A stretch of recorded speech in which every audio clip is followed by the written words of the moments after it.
Okay, we're going to get this thing going in just a second here. I'm going to change its title here. So for those of you that don't know me, my name is Kevin Ure. I'm a former professor, and I've actually been teaching online since 1998. I know I bought my website back in 1996, and the thing that I really focus on is audiation-based training, because what I discovered as a university professor and working with students and working with my private studio, I discovered that people really learn best when you can internalize whatever it is that you're hearing.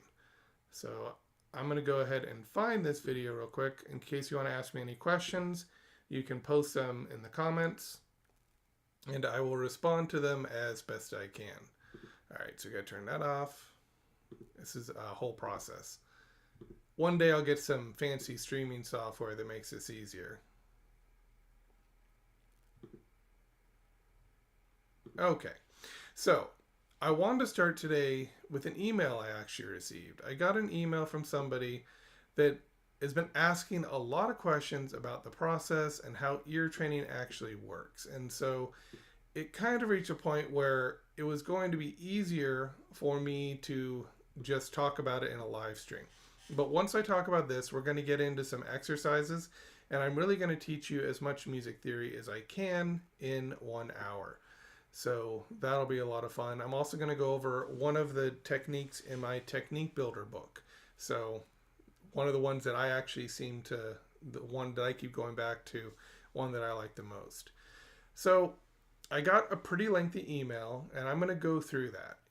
One of the first things that this person stated was for intervals. I'd like to be correct if I'm wrong. From what the video explains, now he's talking about another video, another ear training program that focuses on tonal based music. So it's this idea where essentially there's research from the 70s and 80s that validates this. But what we have to keep in mind is the 70s and 80s was a while ago now. And the ear training techniques have improved greatly since then. So there's this idea that tonal based hearing is going to be the most effective way to train your ear, because essentially that's the way humans process sound, that we have kind of a tonal center and we can hear everything from there. So what this particular person is asking, from what the video explains, it sounds like atonal intervals can't be learned, and musicians who train their ears successfully are ones that are instead interpreting intervals as scale degrees in reality. So first of all, and this is going to be a premise for everything I talk about in this particular email, get out of the mindset of atonal versus tonal. You're thinking in terms of there's either a tonally based approach or an atonal based approach. It has nothing to do with either. When we are learning intervals, if we learn by scale degree, it's going to kind of have a weird sound because I'm going to do an exercise with this sound later. If I play a C here and then I play an F, you can get a feeling for what that F sounds like. If I play a C and I play an E, you can get a feeling for what the third within a tonal center sounds like. And you can start to get this sense of what these scale degrees sound like in relation to the key center. This is different than saying that is your bass note and that is a major third above it. Hearing intervals intervalically is going to be a little bit different than hearing intervals in a tonal center. So it is my belief, from my experience teaching over 1,400 students and also developing my own ear from a very ground level ability, it's my belief that when you learn only through scale degrees, you're missing a large part of the picture. And so what happens here is it's not that we're going to train ourselves tonally or atonally. We're going to train ourselves to hear the intervals. And this is a really important thing because what I've realized by reading this email is that this particular person doesn't believe, let's see what they said. They said something here.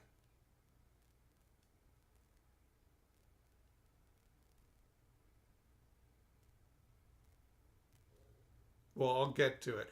But essentially, What this person believes is that you can't just hear that's a perfect fifth, that you have to have some sort of basis for it. So the idea here is that if I'm playing a perfect fifth, C and G, what I'm actually hearing is C as a key center and G as a fifth of that key. And then if I go to an F sharp, I don't know how I'm switching key centers, but if I now use F sharp as the key center and a B above it, I'm hearing a fourth in relation to the F sharp. This is far too complicated. This is not how you develop a very fast ear. What you can do, and there's somewhere in this email, we'll get to it, but what you can do is you can actually hear intervals based on their quality. It's just a sensation. But it's not even a fuzzy sensation. It's not a sensation where it's like that feels like a perfect fifth to me. With the right kind of practice, you will develop the ability to just say, that's a fifth. That's a fifth. That's a fifth. That's a fourth. That's a fifth. You can recognize them that quickly. I do not have to think about the intervals at all. And the students that I've trained in the university, the ones that followed the course properly and did the exercises I asked them to do and really paid attention in class, they don't have to do that either. The only problem with the university teaching that made it a little less effective is that I was stuck to a timeline. So by the end of semester one, they had to know all the intervals. Well, you can't develop the ability to hear the fifth and the fourth instantly if I have 14 weeks to teach that to you. And at the end of 14 weeks, you either have it or you don't. It just doesn't work. It's not enough time. It's like learning a language. When we speak English, do we think about every vowel that we're using? Do I have to use correct grammar every time I speak to get my point across? Can I talk more informally and you still understand what I'm saying? Do I always have to speak with proper subject-verb agreement for you to understand the premise of what I'm saying? No, you don't. And the same is true of music. When we listen to music, we do not have to have a tonal center to know what's going on. If we have been taught the fundamental elements of music, and that's intervals. And so this is what we're going to be talking about today in my ear training technique session. I'm going to be going over all this stuff with you, and I'm going to show you kind of from the ground up how this works. Because to explain it, number one, I'm not doing research in this anymore. I did research when I was a university professor from 2016 to 2024. Everything I did was really heavily based in research because I didn't want to just float my own ideas. But what ended up happening was after about the third year, I started to discover the research that did work, and I started to expand upon it because I discovered, okay, that kind of works, but this works more effectively. And over 8 years, multiple semesters a year, and multiple sessions a semester, you start to get really good at figuring out what works and what doesn't. So you take that academic knowledge and it starts to become practical. And then you have to kind of do your own research in order to prove it, which I'm not really interested in. I know that these techniques work and I'm happy with that. And I know that at some point they were based on sound research. Okay, so point number one that I'm trying to convey here is that this tonally based research method. And in this particular video that he sent me, I watched like 15, 16 minutes of it. I think it was like 22 minutes long. And I really probably could have stopped watching after 5 minutes, but I was curious to see, because this video cited all the resources, all the citations, and all the research. I was curious to see if he ever used any modern research. And in the 16 minutes out of a 22-minute video, all I saw was citations from the 70s and 80s. And that's good research, but that's a starting point. That's where we started, That's where we started to take ear training as a really academic approach to composing. I mean, I've talked about this before, but we didn't even get the term audiation till the 80s. And so any research study in the 70s that's talking about internal hearing, we don't even have the correct terminology for that yet, or at least not an established terminology. So what ends up happening is we have these ear training programs that are based on research from a very long time ago. And there are newer methods and newer ways to actually develop the ear. So, to answer the question here, can intervals be learned? Essentially, what he's asking is, can intervals be learned purely atonally without relying on songs or the framework of scale degrees? Everything he said in this paragraph, it can basically be boiled down to that. And my answer to that is yes, except don't think about it atonally. First of all, the concept of atonality is complicated. A lot of people are going to say it's pantonal. Other people are going to say it's serialism. We're going to get into a huge debate over terminology here, and I don't want to do that. What you're essentially saying is there's tonal music, which we can be pretty clear about. It's where you use a tonal center to identify all the other intervals. That's a straightforward explanation. And yeah, you can develop very quickly with that, but you'll plateau at a certain point. You won't be able to transfer to new keys. Because the idea here is, okay, I'm in C major, I want to modulate to A flat. Okay, well, how'd you get to A flat? You needed to understand the interval relationship. Because A flat, okay, I could be in C major and I could say, well, I'll use the minor of C major to get to A flat, and now I'm in A flat. But do you see how much you're thinking about that? That is never going to work in real time. It'll work well enough if you're trying to transcribe something, or if you have a few moments to think. And I mean, it can be that quick. You may need a few moments to think, but it's not going to be one of these things that ever becomes intuitive. In order for ear training to become intuitive, forget tonality, forget atonality. Learn the framework. Learn how to break apart chords. Learn the fundamentals. The first exercise I'm going to teach you after I talk to you about the music composition technique builder is going to go into that. But, get away from this idea that it's atonal versus tonal. They're just sounds that we can break apart. Just like if I say the word bed, B-E-D, right? B-E-D doesn't sound like bed. Even if I say ba-eda, that still doesn't sound like bed. But I can look at those three letters and I can break apart the word bed, and I can say the components of that are B, E, and D. That's because we've learned B, E, and D in a very intuitive way. It has become part of our basic framework for understanding language. You need to do the same thing with ear training. And that's what my Flawless course is designed to do. It's designed to teach you how to recognize these intervals instantly. So, yes, I'm going to rephrase this question. Instead of saying, can intervals be learned purely atonally without relying on songs or the framework of scale degrees, I'm going to get to the heart of the matter, which is that this particular person's coming to me with this idea that scale degrees is the way to go. And is there any other way to learn intervals? Yes, there is. You can instantly recognize a fourth or a fifth. Any of you taking my Flawless course are probably, if you've gone on for a while, you're probably starting to just hear the fifth and the fourth. And the moment you recognize that, the moment that happens for you, you'll know this is true. I'm going to tell a little bit of a story here. When I was an undergraduate, I didn't have a trained ear, and I would use scale degrees, and I would use a chromatic scale to figure out whether I was hearing a fifth or a fourth, and it was really slow. And I would try and kind of go back and forth between these scale degrees just to get a sense for what they felt like in the key, pretty standard ear training. And I was always hoping that there was a better way, where if I did this enough, somehow magically I would be able to just hear the intervals in the head for the music I was writing, because the music I was writing wasn't exactly tonal. It was pretty chromatic is what I would say. And so there were a lot of intervals that didn't fit C major or C minor. To quote one of my early private instructors, I wrote in the key of C rather than C major or minor. I borrowed freely, but I had a tonal center around C.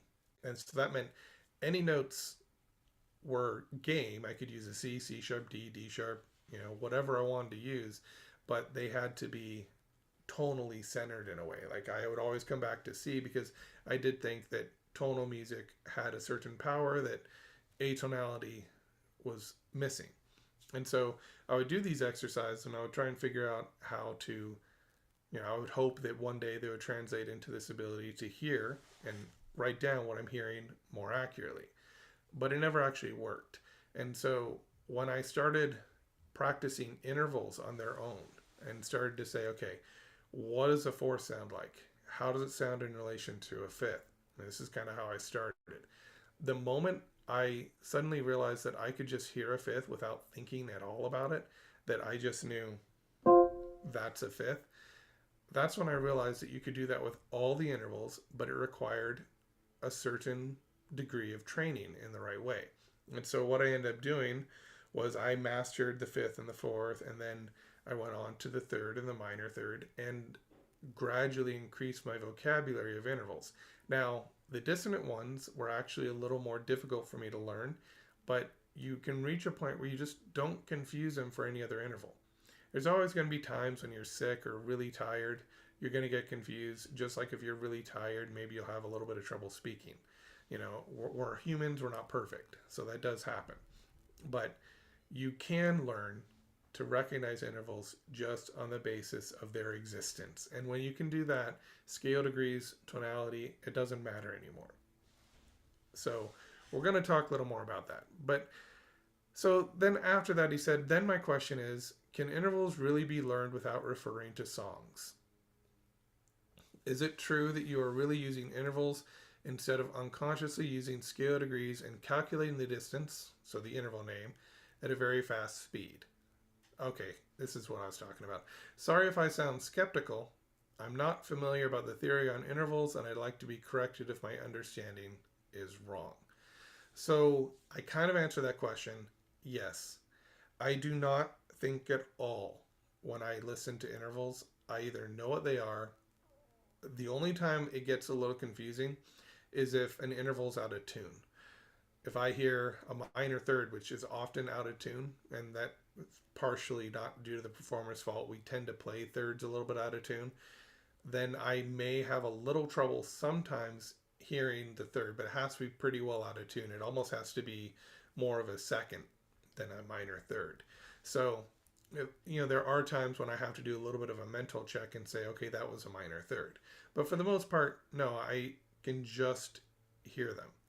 Did I use songs when I first started in college? Yes, like everybody else. Here Comes the Bride by Bonnie Lies Over the Ocean for a major six, things like that. But you know what? It doesn't work. Because let's say you go, Here Comes the Bride, and then you need to hear another fourth. Bum, bum. You have to constantly change the tonality in your mind, and it's a constant reset with each interval. If you instead you learn in a slower way, a more immersive way, that's the quality of a perfect fourth. That's a perfect fourth. That's a perfect fourth. Then it becomes much easier to identify these instantly, and you can reach a point where you do that. So do you have to use songs initially? No. In fact, you should probably just never use songs at all, because they only set you back. If you start to associate an interval with a song, guess what happens? You're not hearing the quality, you're hearing the character of that song. Here Comes the Bride is kind of solemn. You know, what if we have a perfect fourth that's happy? You know, all of a sudden the character of the fourth has changed, but it's still a fourth. And so you get into this thing where when you use songs, you start to apply the wrong feeling to those intervals. So you don't want to do that. You don't want to use songs, because you will always have it in the back of your mind that, well, a fourth is Here Comes the Bride, you know, and you always have to do that same rhythm with it to it. Bum, bum, ba-dum. You know, you always have to use that rhythm. Otherwise, the interval doesn't come to you, because you've trained your ear to learn a song, not to learn an interval. You haven't trained your ear to learn the basic fundamental elements that we work with that build chords and everything else and harmonies, right? So the way you learn it, I developed this thing called the mirror exercise, which is something that I actually don't do too much in the Flawless course, although you have encountered it if you've taken my course at all. There's variations of it. And what the mirror exercise is, very simply,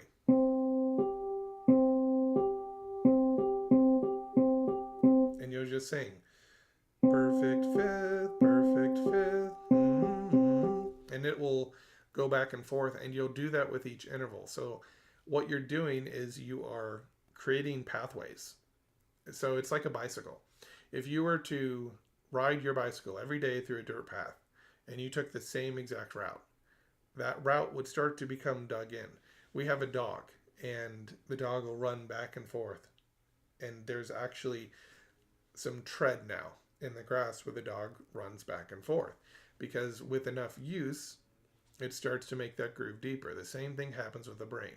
The more you practice something in a consistent way, the more it builds that trench further. And the deeper these sort of trenches are in the brain, the easier it is for you to hear them. You'll reach a point where nothing else can be confused for it, but you have to do it slowly. And so we use songs because songs are quick. And if you're in a college course, you probably have to use songs to get through that college course because they throw everything at you so quickly that, you're overwhelmed. And it was always my theory, and it was always what I wanted to do, was to create a program that still takes 2 years, but goes much, much more slowly. So the first semester, first 14 weeks, we wouldn't learn anything more than the perfect fifth, perfect fourth, major third, minor third. That would be it. In the second semester, we'd add the sixths and the sevenths, and we'd keep going. And so at the end of the program, you would learn everything that you're supposed to learn from a regular undergraduate ear training program, but you'd learn it so much more fully and so much more immersively that, it would be much more effective.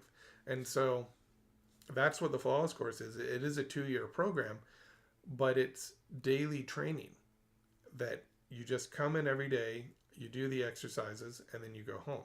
So the mirror exercises, the reason I brought that up is if you don't have a program like this, that's what would work. That would be the best thing you could do to get kind of this consistency, because it becomes a very passive exercise where you just start singing these perfect fifths and fourths, and you do it in a way that it almost becomes passive and you can't make a mistake. And that works if you have to do it on your own, but it's much better if you have somebody guiding you through it and helping you step by step and teaching you what these intervals sound like and how do we learn them. I mean, you're looking for straightforward answers. I know we want like a research study or something like this, but you learn them by approaching the fifth in multiple different contexts. Because if I play a perfect fifth, it has one quality. What if I do this? Can you still hear the perfect fifth? Or does that G on the bottom diffuse it? What if I do something like this? Can you still hear the perfect fifth on top? If you can't, then you haven't learned the perfect fifth yet. If you can, then you'll hear instantly fifth, fourth in the bottom, and then tritone in the middle. You'll hear those intervals and you'll be able to identify the chord. And so this takes a little bit longer than a tonal based approach, but it is much more effective long term. And from my standpoint, I would rather do something that is going to be effective long term and spend 4 years trying to do it than jumping from one program to the next, to the next, to the next. And you're constantly searching for the program that's going to work. And that's why I'm spending so much time on this course. I mean, it's going to be 16 units, and it's going to be intensive. There'll be about 250 lessons, which if you work that out to a daily program in a university, it would still be about 2 years, meeting 4 times a week. But, and 14 weeks a semester. But the idea here is that we just have to go slow, and we have to build slowly. And you need very slow graded increases in difficulty. But at the same time, the lessons do need to be slightly difficult.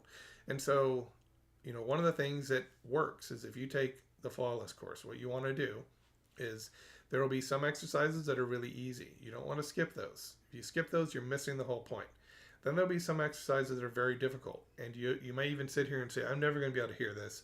I can't hear this. But the thing is, by trying to do those exercises after doing the simpler exercises, the simple ones give you clarity about whatever element I'm working on with you.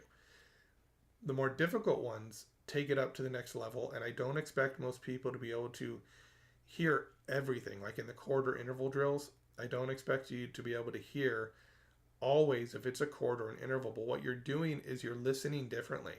Because how often have you sat down and you've just listened? Is that a chord or is that an interval? We don't have that time. Music goes too fast. And so we get used to tonal centers, and that feels like a 4 chord. That's a 5 chord. Maybe I can even hear the leading tone resolving. Use all these clues, but you never get into the chords. And so what my courses do is they slow it down and they teach something like a key aspect of what you're going to be focusing on that lesson. And then the remainder of the exercises will vary in difficulty. And you just keep going. You practice for no more than 3 days at a time. You go on to the next one. And it gradually builds your ear. All right. So to answer the question, do musicians actually train interval recognition on its own? That's kind of how I'd phrase this. Or are they unconsciously using scale degrees and calculating distances quickly? Some are using scale degrees, but I don't think they should be using scale degrees. So I teach scale degrees in my Flawless course. And, it's just what I teach, right? But I'm not teaching scale degrees so that you can hear 1, 4, 5, 1. And I think a lot of people probably think, oh, we're learning chord progressions now. This is more familiar. I'm not doing that. What I'm doing is I'll teach the 1, 4, and 5 progression to teach you the perfect fourth and perfect fifth in a different context, And when we go to 1, 6, we don't go to 6 until we've learned the major 6 and the thirds. So they always reinforce each other. So I'm using chord progressions to teach you intervals in a way where you will never forget them. You will just know a perfect fifth. And no, they're not. I do not believe that I am unconsciously using scale degrees and calculating distances quickly, because I'm calculating nothing. I just know what a fifth sounds like. I know what a fourth sounds like. I know what a third sounds like, and a minor third. And it's something that you can develop. So it's different, I think, than what a lot of other ear training courses do. So then he goes on to ask, and we're about halfway through the email here, then we're going to get some exercises. If it's true, then it's possible that a fundamental assumption in that video, he's talking about the other course, is wrong. You don't learn intervals in a harmony context, so what you learned won't be affected by the implied harmony.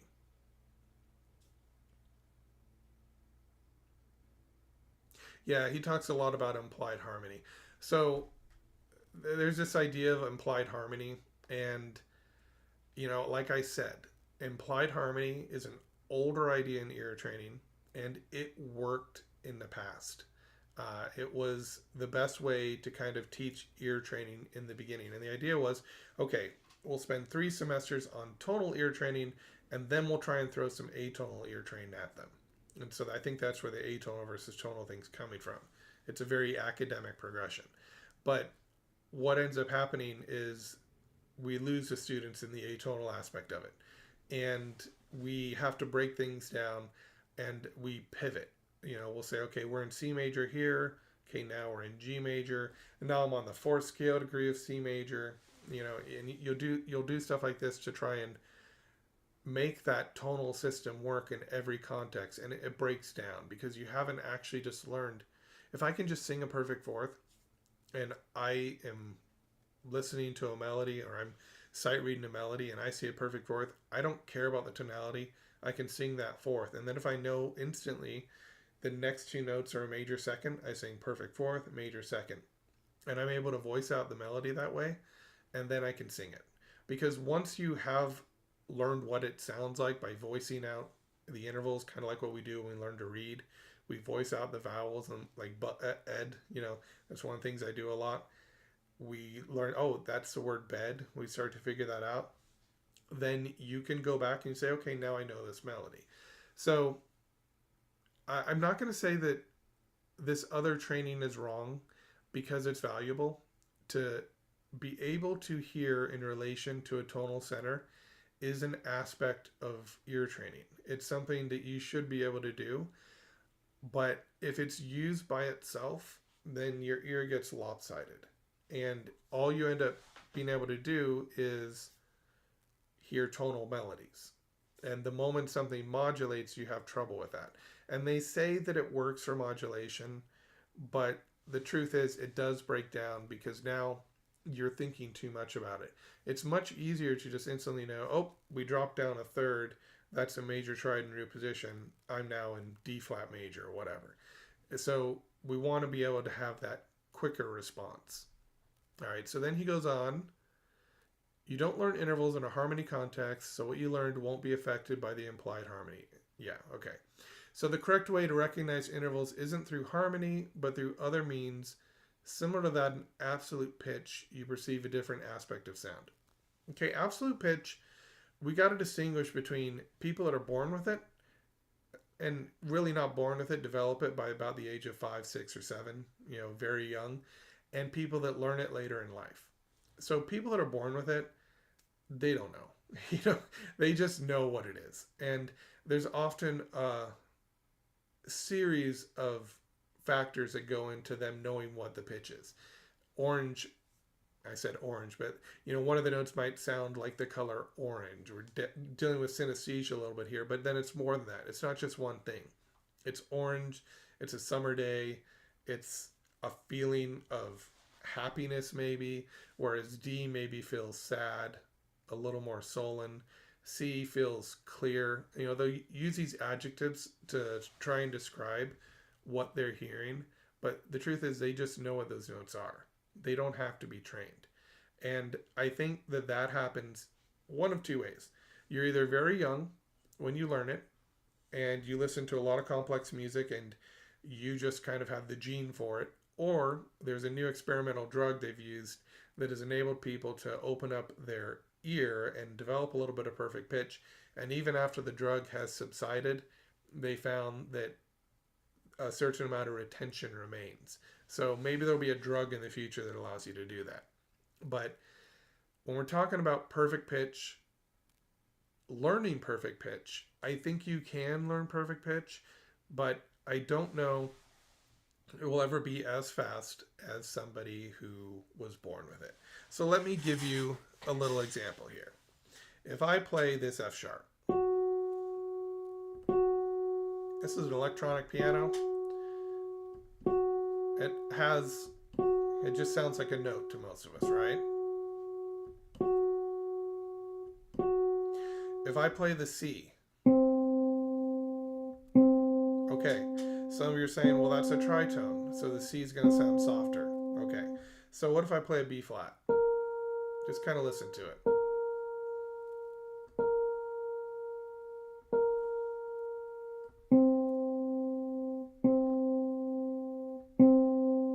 We're just listening to this. Don't try and judge it at all.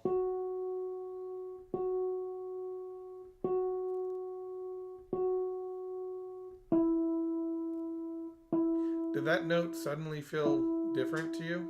This one? Brighter maybe? How about this note? Softer? Can you hear the brightness in this note? Softer?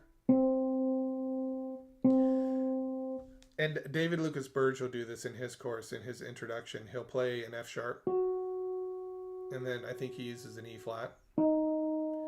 And he'll say, the F sharp has a certain quality, the E flat has a certain quality. I mean, you can look at his course if you want. I'm not going to steal his ideas or anything. But he describes these. And he basically says that, each note kind of has its own quality. But here's the thing about that type of training. It's adult perfect pitch training. And so if you have a C here, and you can hear some subtle difference between C and E, then you have a little bit of awareness of that pitch discrimination. But somebody with perfect pitch, they don't just hear the C as being maybe clear sounding and the E as being brighter. I'm not articulating that any stronger than the C. That C, same articulation. The E, same articulation. It just feels brighter. So we will hear it kind of two-dimensionally like that. And you'll develop a perfect pitch where it's subtle, but if you can learn to trust your instincts on it, you'll start to hear that two-dimensional layer. Somebody born with perfect pitch has more of a three-dimensional layer. So no, I wouldn't say it's similar to what you learn in perfect pitch, although it kind of is. So what I'm going to show you here is if you could hear, let's say the E and the C, bright, softer. What about this one up here? Does it still have that soft quality? How about down here? These are all C's.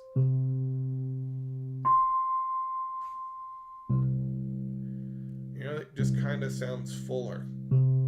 How about the E?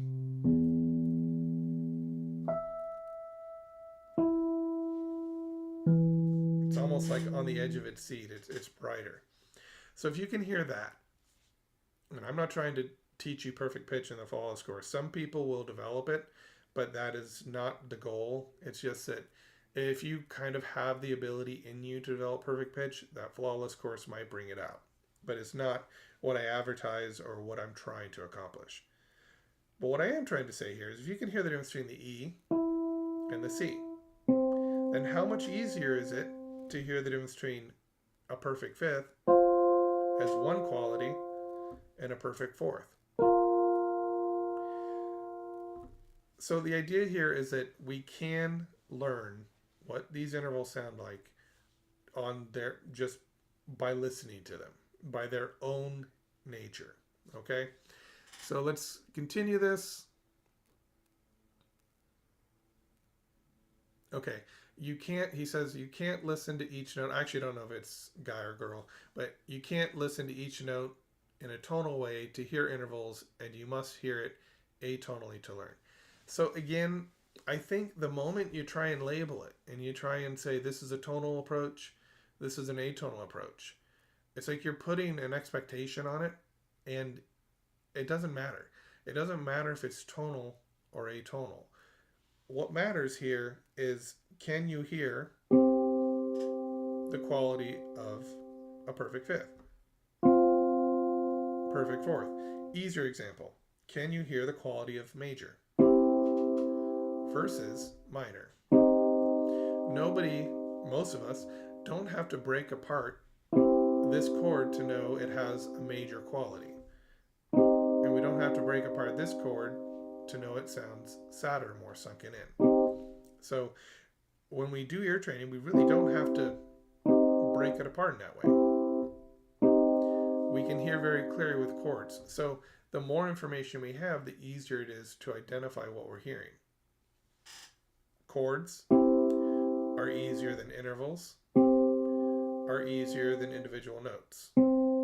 But at a certain point, they can all be identified using the same basic practice, which is familiarity and hearing them in multiple contexts. Here's a major chord.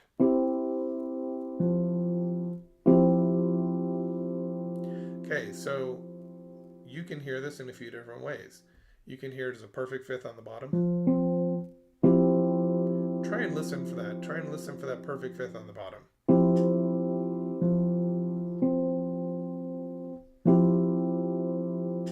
Listen for the bottom note and that second note, because there's 4 notes in here. And then you can hear a major triad on top. See if you can hear the quality of the major triad by itself when I play it together.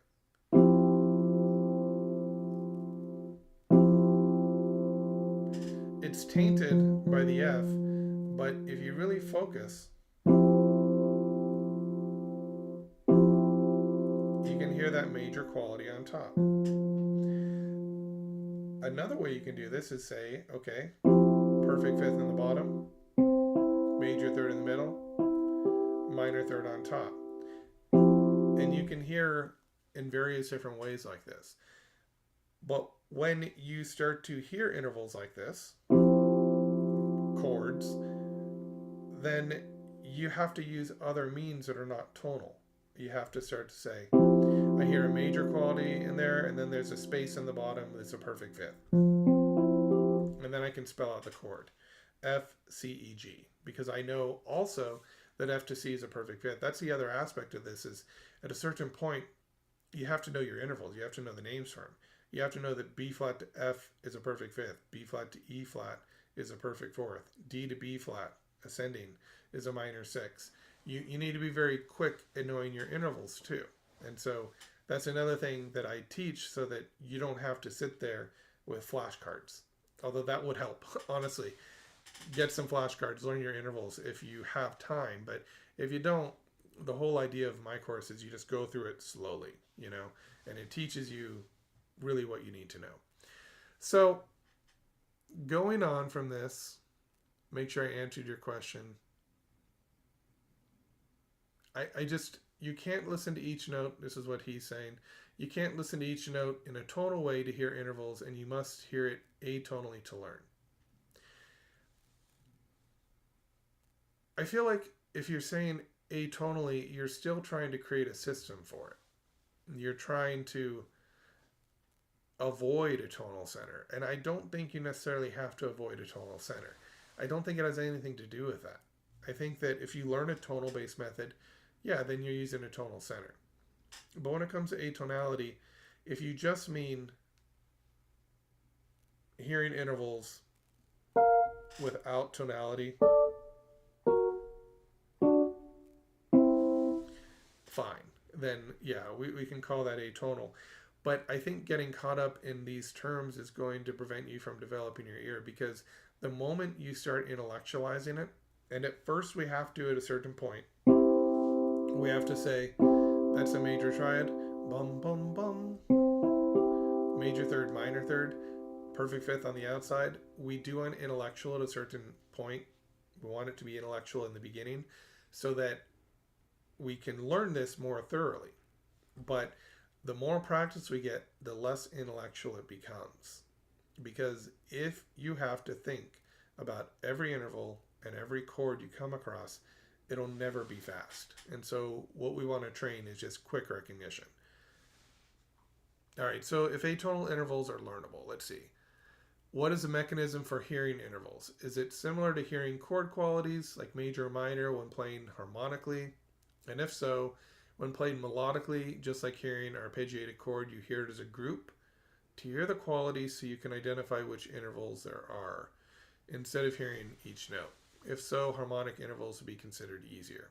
Okay, so to summarize this one, I think what's really being asked here is if atonal intervals are learnable, what is the mechanism behind perceiving them? Is it similar to how we hear chord qualities in a harmonic context versus a melodic or arpeggiated one?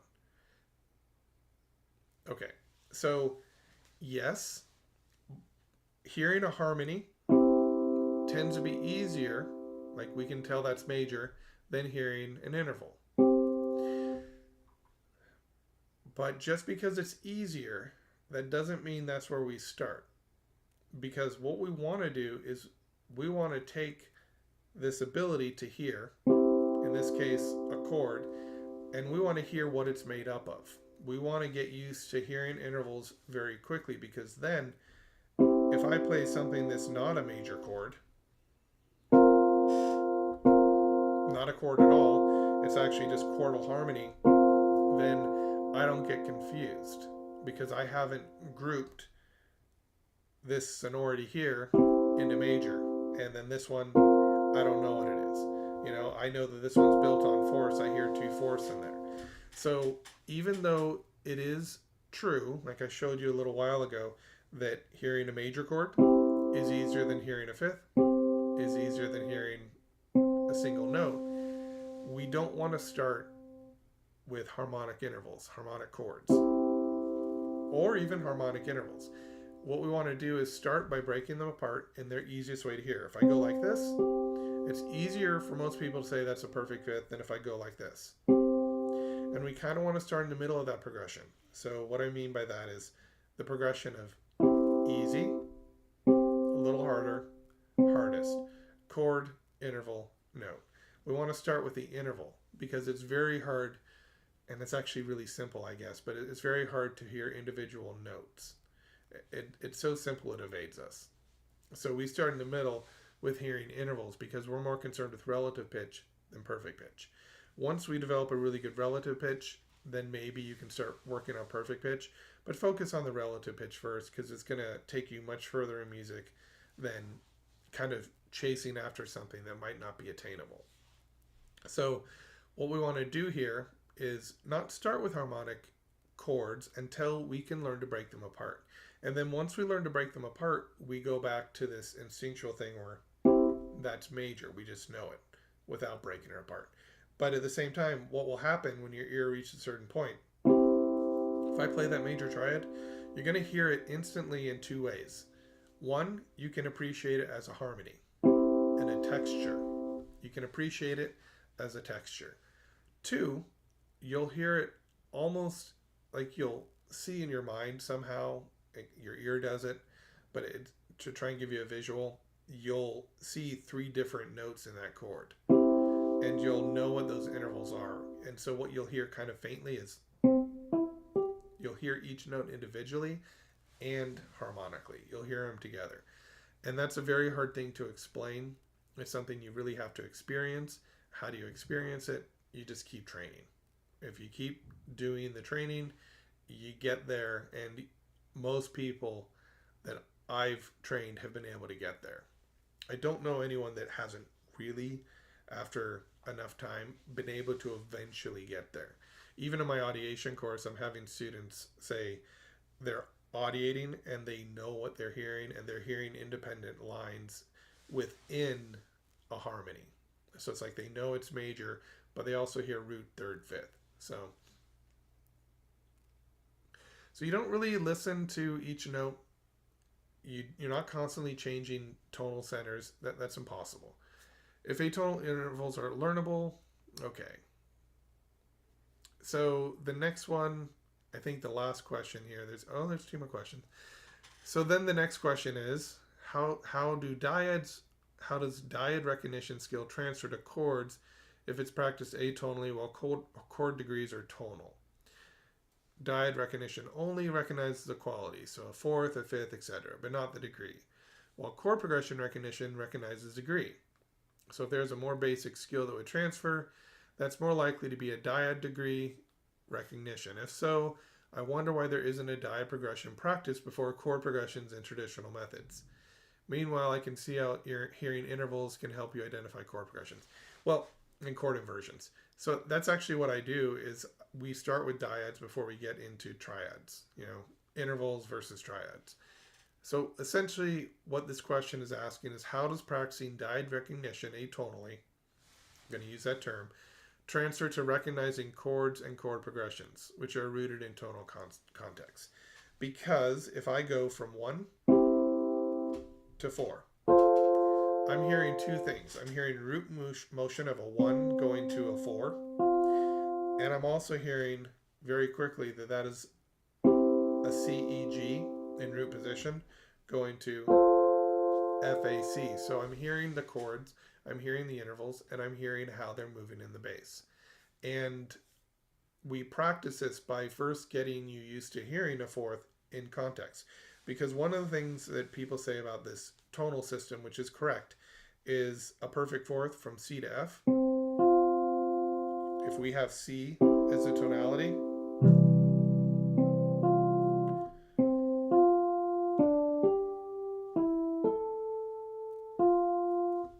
okay, each one of those fourths sounded a little bit differently. They're all perfect fourths, but because of the implied harmony here of C major, D to G sounds a little bit different than E to A and C to F. So with the tonal based approach, it is true that when you hear intervals in different places, so you start to hear them either within the key on different scale degrees, and then you go and you hear them atonally, you start to get confused. But one way to fix that is, one of the things we do in especially the first 3 units is we focus on individual scale degrees for each lesson. I mean, and it won't be completely in C major, lesson 2 won't be completely in D major, but we will predominantly focus on C major, and then I'll throw in some stuff that goes all over the place. So how does it translate to chords and chord progressions? You'll hear a few things. You'll hear root motion, which will also, once you get really good, you'll hear the chords above it. So I do teach 1 4 5 1, 1 6 4 5 1, 1 2 4. 1 2 4 would be weird, but I teach that because we want to break up this idea of what chord progressions sound like, and we do want to get a basic sense for 1, 4, and 5, basically tonic, predominant, and dominant chords, because they do have such a strong structure in music. Okay, and the way it works is eventually what you do is you can recognize how the bass is moving, and then you can recognize whether you're dealing with an inversion, and more advanced, you recognize whether or not you're actually dealing with a major, minor, or seventh chord. Sometimes we have chords that can't be easily analyzed. Like here, if you're a jazz musician, you'd say C major over F, but from the context of this course, we hear it as the interval relationships. And you might also hear there's a major triad on top, which can make you get to the root of it quicker. So it's a progression is the answer to that. When you go through the right process, which I have been developing for a very long time, and seriously developing for 8 years while I was in college teaching, when you approach these things slowly and gradually, and here's an example of something we do. Here is a chord. It's not in root position. Can you tell what it is?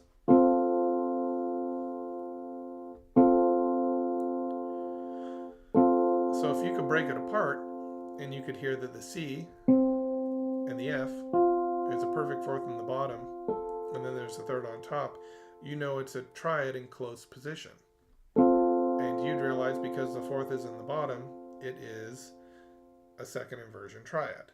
Now, what if I do something like this? This is something we teach also. You have to be able to identify what the root of the triad is. Can you sing the root?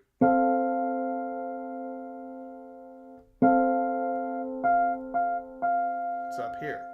So knowing that's a root, I know that the C is a fourth away. So I look at the root and then whatever the bottom note is, and I can figure out, oh, that's the second inversion triad, even though it's now an open position. And so this is a gradual development of skill, where we first learn to recognize them in root position, not root position, but in close position, where you have the perfect fourth in the bass, and you identify it essentially by the quality and where that fourth is. So, for example, if I were to move this around, the fourth is where? It's between the middle note and the top note. So that means it is in first inversion. You learn it that way first. And then this starts in about unit 4. I take you deeper into this, and I have you start to identify the root of the chord. And then we start to identify the third of the chord. Because the root, the third, the fifth, at least with traditional triads, they have a certain feel to them. That's the first step. And then eventually, all this translates into hearing more advanced chords. So it's complicated, but that's why you have to take it step by step. For me to explain it step by step is almost impossible. I mean, it's very difficult. I'd have to write it out in a paper format and then give it to you, which is kind of what I did for my course. I mapped out all 16 units. The entire thing is mapped out. I know how to go from one point to the next, and it's gradual. Because to try and explain it isn't really going to make sense. You just have to experience it, and it just takes a lot of time. And you just go about it casually. You just kind of go day by day, gradually trying to hear more and more in the music. And you're going to hear perfect fourth and perfect fifth. Whether you believe that you can hear a fourth or a fifth based on its quality. That's a quality of a fourth. You don't even describe them at a certain point.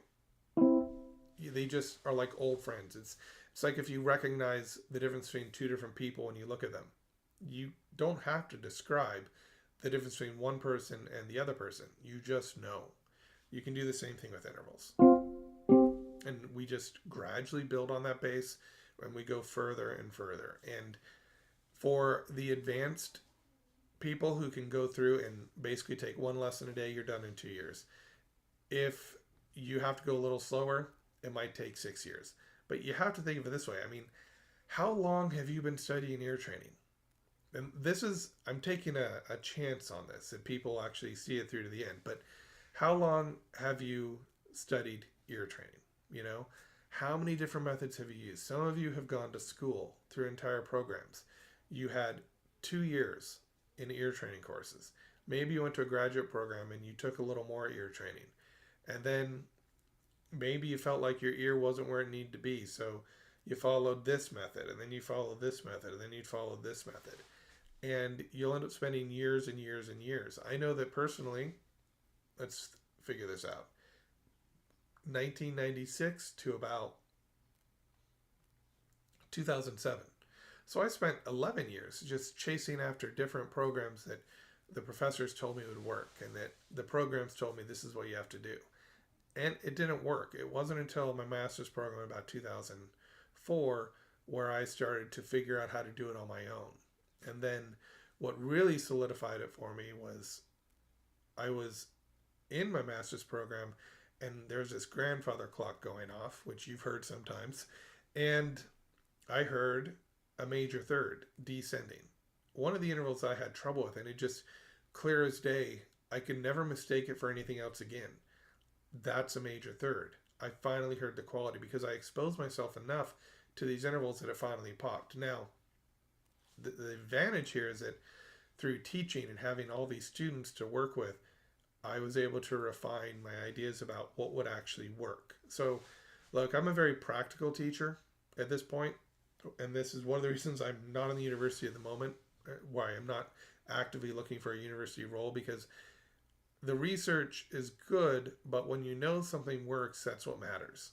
And I have this practical understanding of how to teach people to develop their ear, and that's what I want to focus on. All right, so almost done with this. Then we're going to get into some techniques here.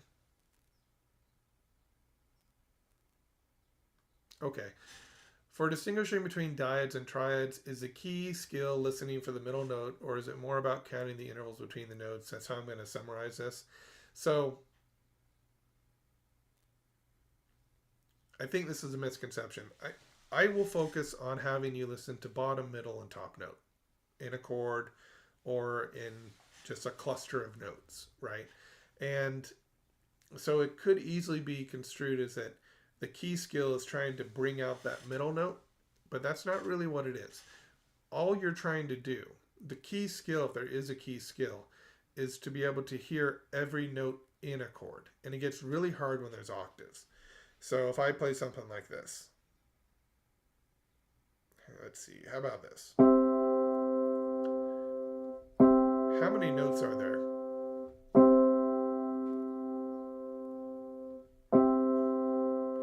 So there's 4. But a lot of times, people will cancel out the octave and they'll only hear 3. And so that's why that chord and interval drill is so important. It's setting the stage for a skill that's developed much later, hearing multiple notes in a chord. But the idea here is that, you know, going back to this question, listening for that middle note, it's about attuning the ear to hearing all the different notes within a chord. That's what's really important, okay? So it's not necessarily listening for the middle note or counting the intervals between the notes. You want to be able to do everything. You want to be able to hear the root, middle, top note, fourth note, however many notes there are.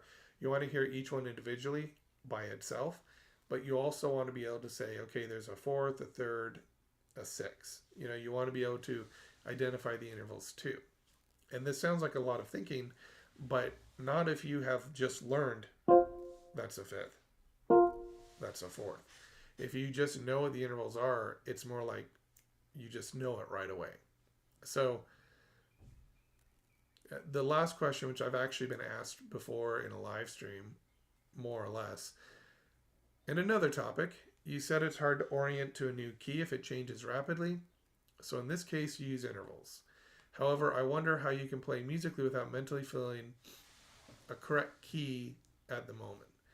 Yeah, I don't really think that's an issue because I think that you play much more musically when you hear something and you are not limited to the key. When you hear, you know, you heard two minor thirds and then a minor second. What key would that be in? You know, you you don't want to limit yourself to the key because then you're just playing everything in a key. You want to get used to previewing what you want to play and then playing it because you know the exact notes.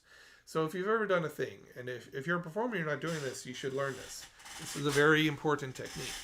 But it's this idea where you look ahead. And so if you're reading sheet music and you're not looking a measure or two ahead and then 3 or 4 measures ahead, you're only reading note by note, you're almost behind. And so you want to be always scanning ahead in the music. This is a skill you can develop. I talk about it in the Audiation course, but you want to look ahead and try and preview what's to come. And one way to do this to get better at it is take a piece you know and try scanning ahead. Rather than reading the notes you're currently reading, trust that you'll play those notes and try and scan even one note ahead at first, then maybe a measure ahead, and then 2 measures ahead. And then when you're improvising, practice taking half a second.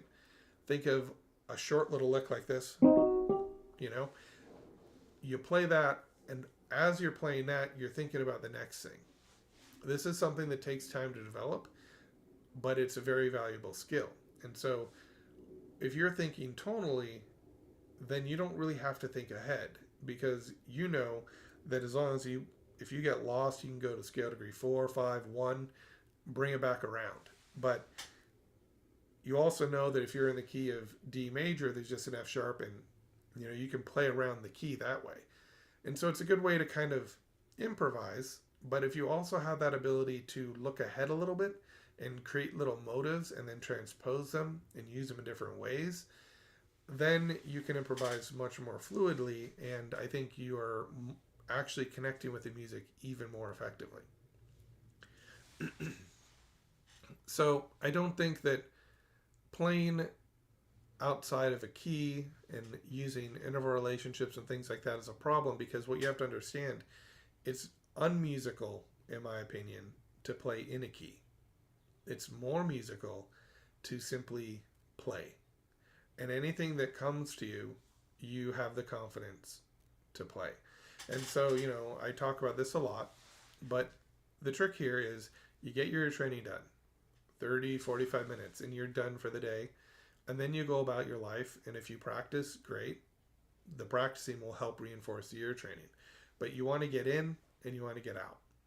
And you want to get that ear training out of the way for the day so you can focus on music. All right. So, I mean, a lot of times if you doubt a system will work, there's no amount of convincing that's going to convince you it's going to work. But you kind of just have to take the first few lessons and see if it opens up your ear at all. Because a lot of people that take the flawless course, what I'm hearing is it's opening up their ear. They're hearing things they never heard before.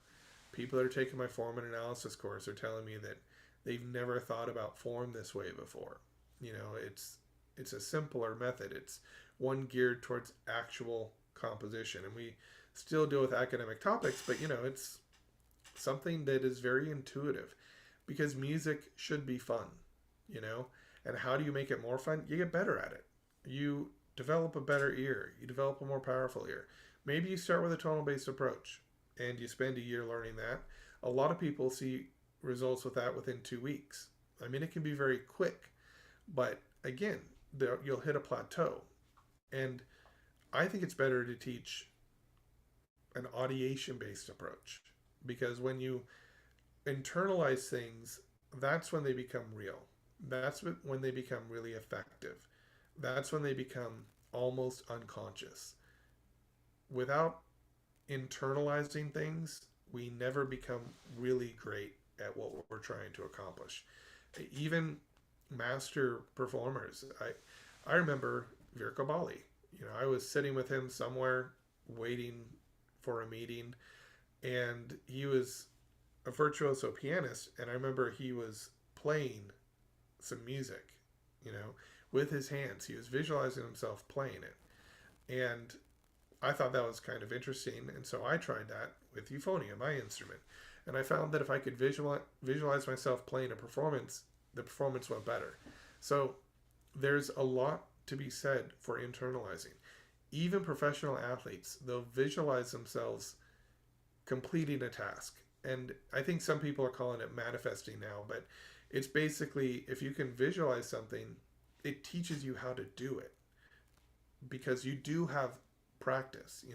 If you can visualize a minor third and a major third, you're going to understand it better. So audiation is extremely important, and it's one of those skills that can be developed fairly quickly. All right, so I think I'm going to skip the music composition technique builder thing. Maybe we'll do this in another session, because this is already going a little bit long. But let me just take you through a basic ear training sequence. If I were to start with foundational training, I think that is the most basic thing you can do. So the first thing you do is you go and you play a note on the piano. If I were to teach somebody from scratch and I didn't have my program and I was just teaching techniques, I'd play that note and I'd ask them to just listen to it. So let's just listen to that note for a while.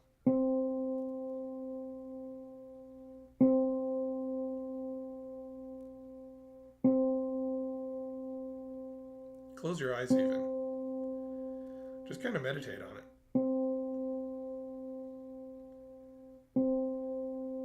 Don't think too hard, just appreciate the sound.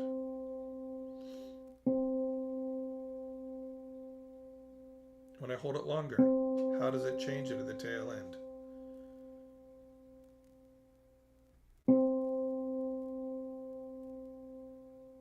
Do you hear it shimmering?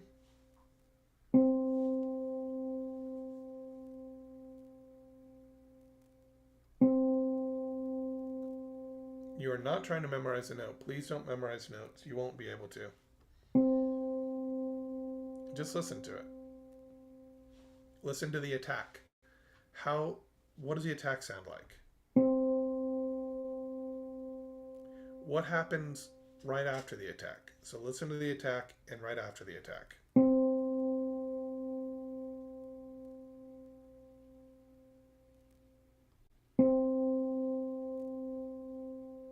What happens a few seconds in? Does a note change in character? Does it start to become more wavy? What do you hear?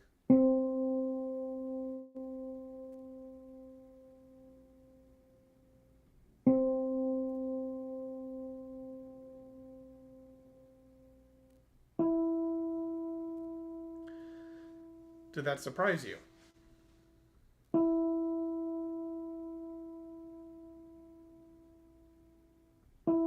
So on the basic level, is this note higher or lower? You start with that. If they say higher, great. You've got somebody that can identify whether or not a note is higher or lower. That's actually the first step. And then you say, okay, listen to that note some more.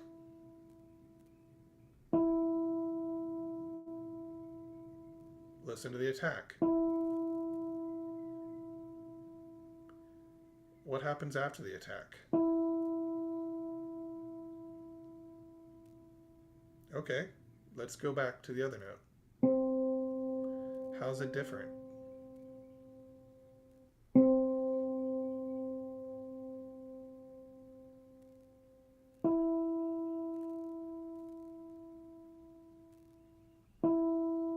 We're just appreciating the sound, and this is not a waste of time. It's just something we want to do. We want to compare them.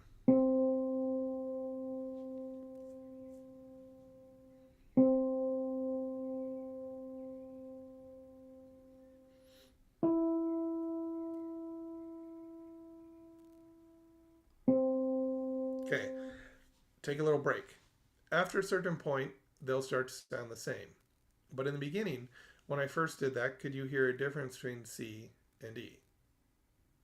Did the C? Try and describe it before I tell you what I think it sounds like. What does a C sound like to you? I'm not going to play it again. Try and recall it in your mind.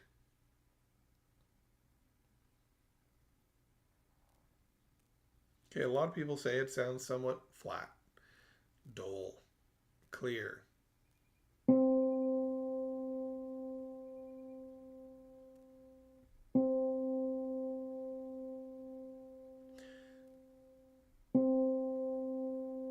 You might even hear more tone, and this is going to sound weird, but you might hear more of a tone on the top part of the note than the bottom part. So where do you hear the majority of the tone? If you kind of have a range, like here's the bottom of the note in space, here's the top of the note in space, and then here's the E, bottom, top, like because notes take up a certain space in the register, right? So what part feels stronger, the bottom part or the top part of the space that C takes up? Do you understand? Do you hear it in the bottom, middle, or top? Start with that.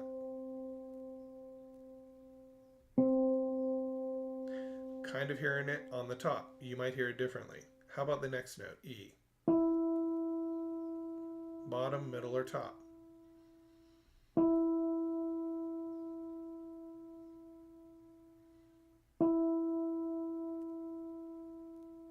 It's kind of closer to the bottom. So now we compare the two with that additional bit of information.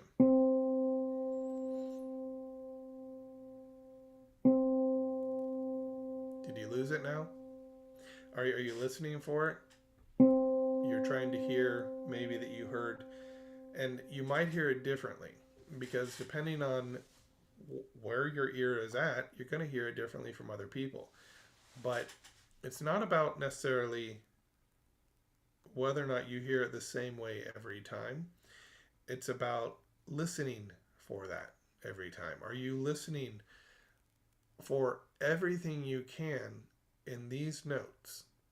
What we're trying to do is we're changing the way that we think about ear training.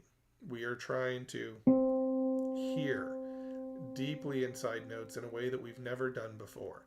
And we're trying to get used to it. We're trying to become familiar with it. We're trying to memorize its face. And then its friend comes over. Friend E. We try and memorize his face, her face. And we start to say, oh, yeah, C just kind of wants to sit down in the chair and maybe relax. E wants to dance. E wants to do something. E's like at the edge of the chair, ready for the next thing to happen. Okay.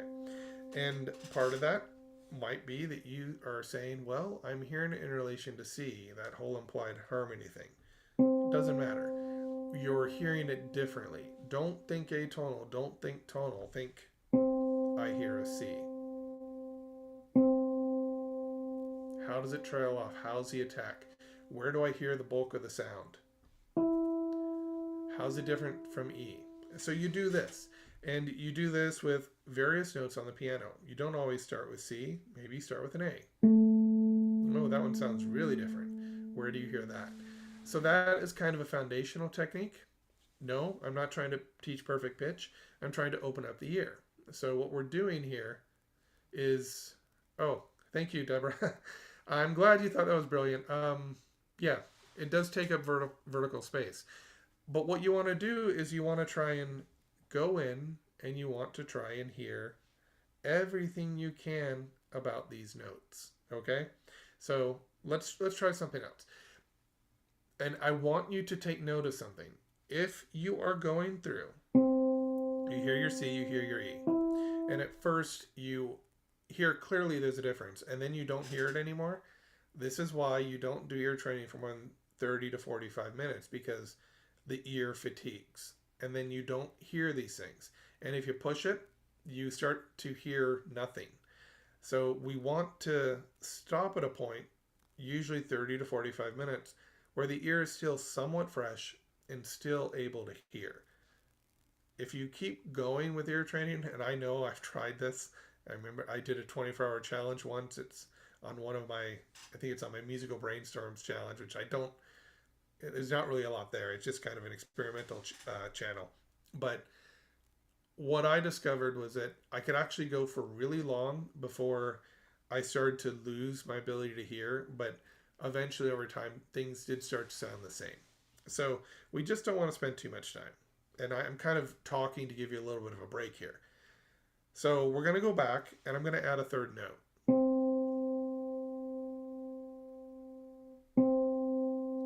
Already, you're probably a little bit tired. And then here's another note. And then the third note. So each note has something very similar, but also there's something about it that's different. And we just want to recognize those differences, whether they're actually there or not. That's the key. Even if you think, well, I'm making this up, don't worry about that. I'm telling you not to worry about it, because that allows you to go deeper. When you believe there's something more to it, what happens is you start to look for more things to reinforce it. If you go and you say, no, there's nothing here, they all sound the same, even though at one point you did hear a subtle difference, then you are kind of telling yourself what to look for. We want to have kind of a positive mindset that, yes, we can hear differences, even if they change each time we hear them. So that's kind of a foundational drill. From there, you can go into hearing intervals. So you first start with kind of saying, can you hear one's higher than the other? Tell me as much as you can about those notes. And then you go to the next step and you try and say, okay, can you specifically hear this interval sounds different from this one? So now we're talking about intervals. And what's different about them? Play them harmonically.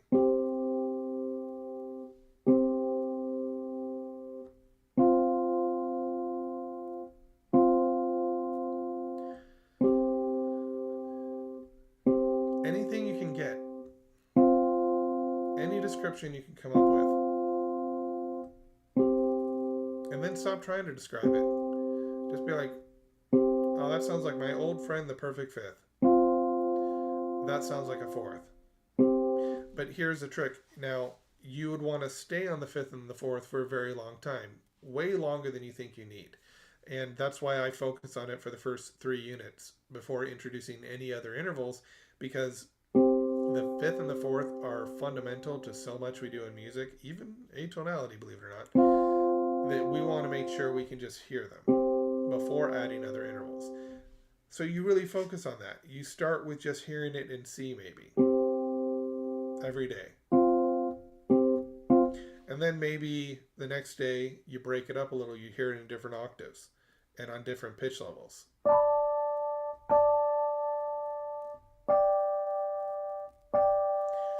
I'm going to change back to more of a piano sound here.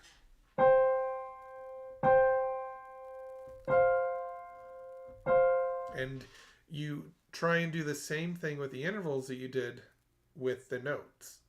But it should be easier with the intervals, just a little bit. What is it about this note? Listen to the attack. It's the same process. How does it decay? Does it feel hollow? Because now we're viewing it as an aggregate together in relation to this.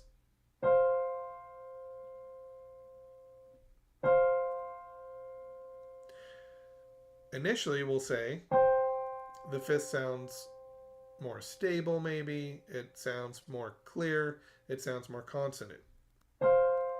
The fourth has a little more tension to it. It sounds muddier, whatever description you can come up with. But then eventually, with enough experience, you get rid of those descriptions and you just say, that's the quality of a fourth. That's the quality of a fifth. So if I were to design a new ear training program, I'd probably start with this foundational thing, and then I do the perfect fifth and the perfect fourth. And that's kind of how I would approach private lessons with it. But, the nice thing about my course is it's different because I can actually really think out the entire progression and gradually improve it. So from there, what we'd want to try and do is try and hear chord qualities. But we don't want to hear the chords yet. What we want to do is, okay, I've taught the perfect fifth and the perfect fourth. I'm not teaching the thirds yet. So what I would do now is, and this is what I do actually in my course, but I will play only major chords. And I will say, listen for the fourth.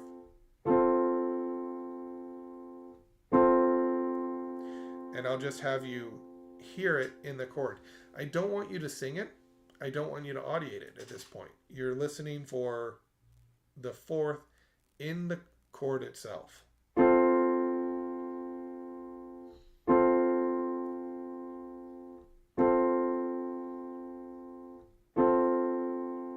And at first you might hear it as, and you might actually hear it slide in.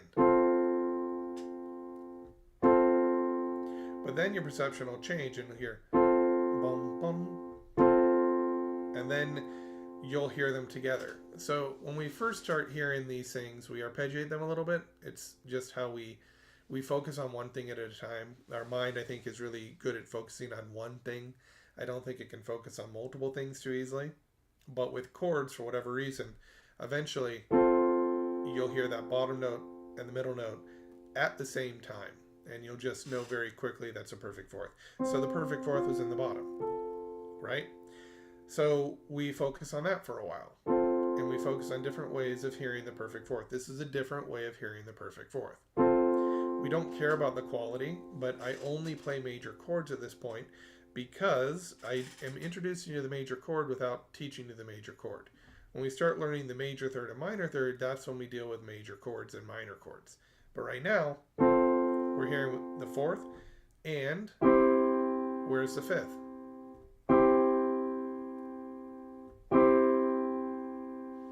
Listen for it.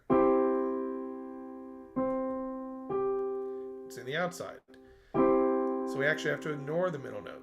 And there's logic to that too, because in the first one, the second inversion, we have to listen to the middle note to hear the fourth.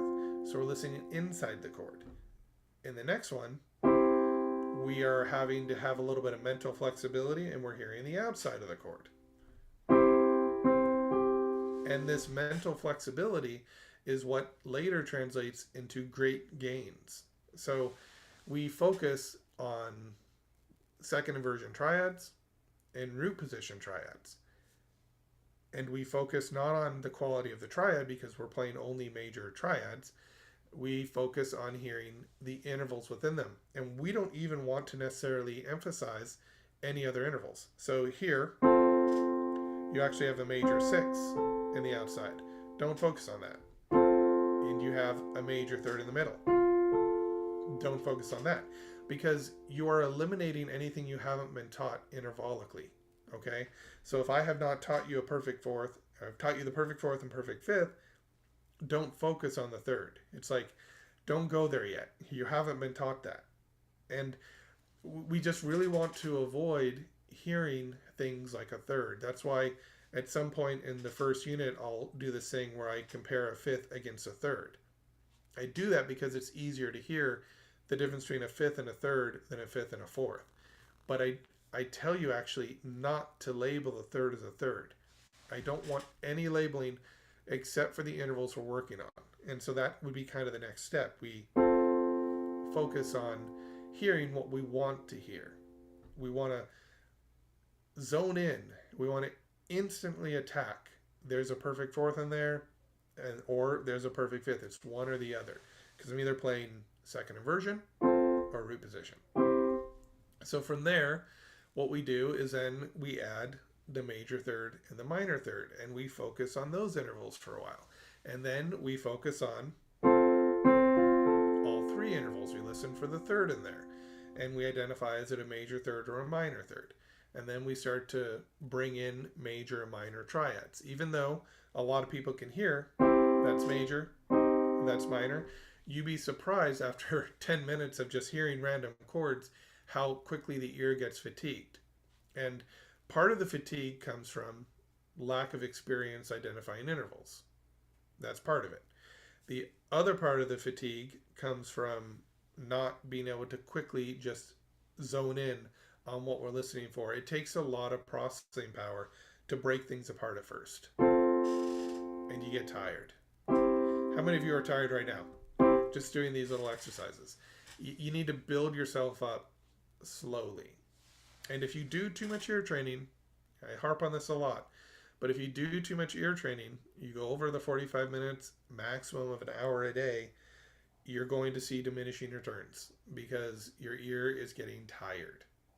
Okay, so the next thing I do, once we kind of have like our major triads, second inversion triads, perfect fourth, perfect fifth, pretty well down, we also want to be working on dictations that incorporate the fourth and the fifth. And in order to do that, at first we can focus on only the intervals of a fourth or a fifth. So I'll do it in whole notes maybe.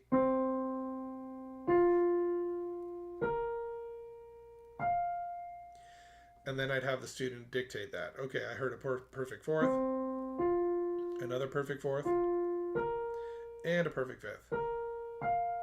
All right, and then they write it down. The mechanism of writing it down in pencil, not a notation program, by actually putting your hand to the paper, actually writing it down, it helps instill it more. And then eventually we add seconds.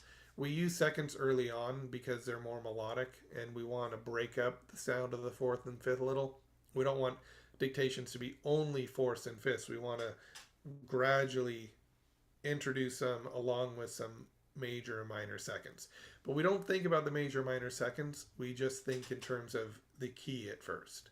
So that would probably be the next thing we do. I don't really do rhythmic exercises in the course because the rhythmic exercises are something that you can kind of develop with melody, and it's a very different skill. So what I like to do is, I'm probably never going to do a rhythmic exercise program because I think that you can learn that from so many other places, and I don't have anything really revolutionary to tell you about rhythmic exercises other than memorize them, learn to play them with a metronome. I mean, it's very standard advice there. And so I think that, it's better to eliminate rhythm from it just a little bit so that you can just focus on hearing pitches. And once you can hear pitches, or maybe alongside it, you can do rhythm exercises. And I don't think that you can really get tired of doing rhythm either. Rhythm is very different than developing the pitch-based ear. Because with rhythm, you could practice 4, 5, 6 hours a day, and you probably just get better, unless you start to wear down and get tired and fatigued physically. With ear training, no, it's a very different exercise, and so that's really what I focus on. But at some point, you probably should be doing rhythm exercises too, so that you can accurately notate what you're doing in the music, what you're writing or hearing. So what we want to do at that point is, this is just kind of very basic ear training concepts, but these are the fundamentals, and I wanted to limit today to kind of just fundamentals. In another session, I'll go to the next step, but we want to take all these techniques. So we want to take hearing individual notes, just appreciating the sound, not judging them, very calmly, shut your eyes, just get used to the sound of these intervals. Hear how they exist in space. Does more of the tone appear at the bottom, middle, or top of the pitch? We want to start with that. And then we want to go into some interval recognition stuff where we deal with the fifth and the fourth because they're so fundamental. It's like those are the linking intervals that we use in so much of music. And then from there, we want to go into chord qualities, where we're trying to hear the intervals we're focusing on in chords. And they don't have to be major or minor. They could be. What are you hearing there? It's built of force. What about this? There's a fourth and a fifth. So that would be a little more advanced. You'd start with traditional qualities like a major quality, and then you can actually go to just like chordal harmony and clusters of chords after that, before you get to minor triads, because we don't want to focus on minor triads yet. We want to, when you start to focus on minor triads, the third becomes very apparent. And if we haven't learned the third yet, we don't want to go there. And so we want to focus on anything that really deals with the fourth and the fifth first. That's what we do. And then from there, we go on to more advanced exercises. But I think that's kind of like the starting point here. I'll do this again at some point and I'll go a little bit deeper. And I don't mind giving these techniques out because I'm just trying to provide the information that will help your ear training, no matter what program you're using, become a little more effective. And with these techniques, you can use a program like EarMaster and approach it in a different way, or whatever program out there that you like to use. Toned Ear is one that's online and it's free. But what you really want to make sure you do is you design a program that allows you to focus on all these things and goes step by step. And step by step is difficult. It's something that took a very long time for me to figure out how to do in the university, but I had the advantage of immediate feedback from a lot of students from different levels of ability. And so I could determine, okay, you're going a little too fast, slow it down. I could do things like that. So I think that's going to be it for today, unless there's any questions. I'll wait just a moment, see if there's any more questions in the chat, and then we will continue with another live stream next time. I'll let you know in the post when the next live stream is going to be, because right now it's a little bit haphazard. I'm in the process of moving, so they could be a little less common at this point, but I'm going to try and do these weekly at least. All right, so I want to thank you everyone for joining me, and let me know if you have any questions. You can either leave a comment or send me an email. Go to my website.